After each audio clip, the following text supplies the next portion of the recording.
अलैहिस्सलाम नमाज पढ़ा रहे थे। जोर की नमाज थी या असर की नमाज थी, सही मुस्लिम में मौजूद है। हजरत अबू हुरैरा फरमाते हैं नमाज पढ़ाते पढ़ाते नबी पाक ने कदम आगे किया, नमाज पढ़ाते पढ़ाते कदम आगे किया और यूं हाथ उठाया फिर वापस कर लिया।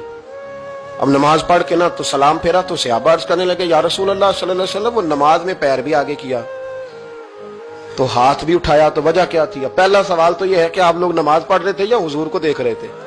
तो सहाबा तो पहले ही बताते हैं कि भाई हम तो पहली साफ में नमाज इसलिए पढ़ते थे कि नमाज भी होती रहती थी और चुपके चुपके महबूब की दीद भी होती रहती थी। हुजूर से पूछा या रसूल अल्लाह, वो नमाज पढ़ते पढ़ते कदम आगे बढ़ाया आपने तो फिर पीछे कर लिया, क्या था?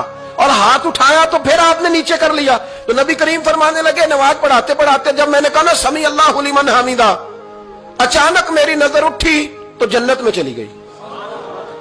नजर उठी तो जन्नत में, तेरे लिए 2-4 कदम अर्श बरी है। तो महबूब फरमाते हैं जब मेरी ऊपर नजर गई ना तो मैंने देखा कि अंगूरों का एक खोशा लटक रहा है जन्नत में, तो मैंने हाथ बढ़ाया कि तोड़ लूं।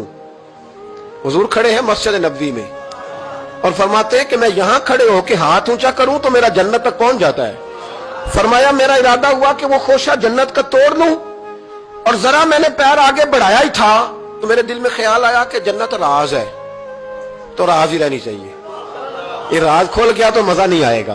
तो मैंने फिर वो हाथ वापस कर लिया। सहाबा कहते हैं जब नबी करीम ने ये बयान किया तो हमारे चेहरे ने तजस्सुस से खेल उठे, तजस्सुस से। हम कोई बात और भी सुनना चाहते थे तो महबूब फरमाने लगे अगर मैं वो खोशा तोड़ के ले आता और तुम्हें दे देता तुम कयामत तक भी खाते रहते तो तुमसे खत्म नहीं होना था। ये सही मुस्लिम की हदीस है। ओ भाई, मेरे रसूल करीम के वाक़या में राज पे शिकवा करना, कहना समझ में नहीं आती कैसे गए थे। तो तू जो चाहे तो हर शब हो मिसाले शबे असरा, इसलिए कि तेरे लिए 2-4 कदम